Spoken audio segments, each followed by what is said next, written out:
Under President Biden's leadership, the United States has and will continue to advance its interests and values, look out for its friends. The PRC well understands the longstanding commitment the United States has under its Mutual Defense Treaty to the Philippines, and the Philippines well understands that we have an ironclad commitment to support them in their lawful exercise of their rights, their maritime rights. President Biden has been clear that he is committed to managing this important relationship responsibly. Our aim in every engagement with China is to deliver for the American people. Under President Biden's leadership, the United States has and will continue to advance its interests and values, look out for its friends.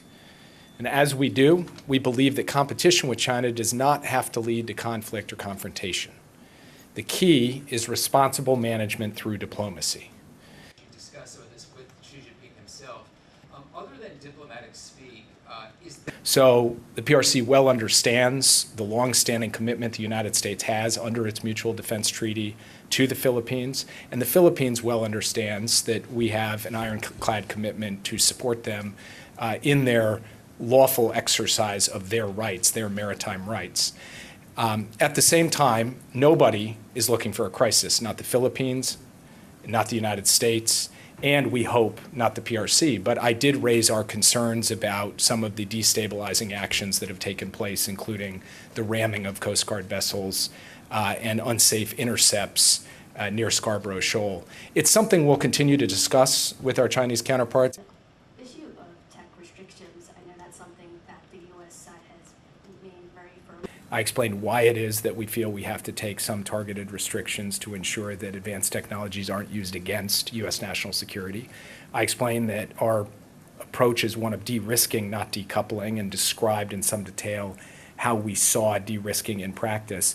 And I also raised our concerns about steps that the PRC has taken with respect to the intersection of economics and national security and the impact that that has had on Western businesses and on supply chains. And so we had a vigorous give and take on the issue. The Biden administration has announced arms sale to Taiwan 15 times now since taking office. I can't say that we did make progress on that issue. The PRC has been very public in its view that the war should end through diplomacy. They've laid out various principles, both unilaterally and in separate communication with the Brazilians.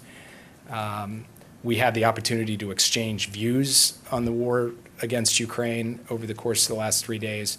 We didn't reach any particular plan with respect to diplomacy, in large part because the United States very rigorously adheres to the simple maxim of nothing about Ukraine without Ukraine. So ultimately it will be up to Ukraine to decide how it wants to proceed with diplomacy and negotiations. Consistency in their relationships.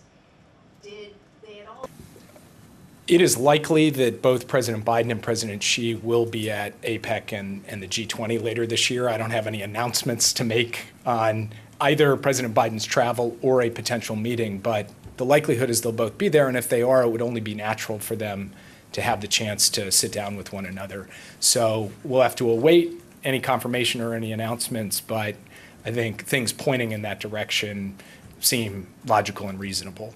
with the maritime issues, I don't have to tell you, obviously things are very tense right now in the South China Sea, especially the Philippines. The negotiators are bearing down on the details, meaning that we have advanced the discussions to a point where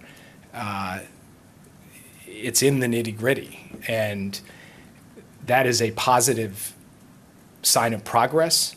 But at the end of the day, nothing is done until it's done, and so we're just going to keep working at this until we finally get the ceasefire and hostage deal across the line.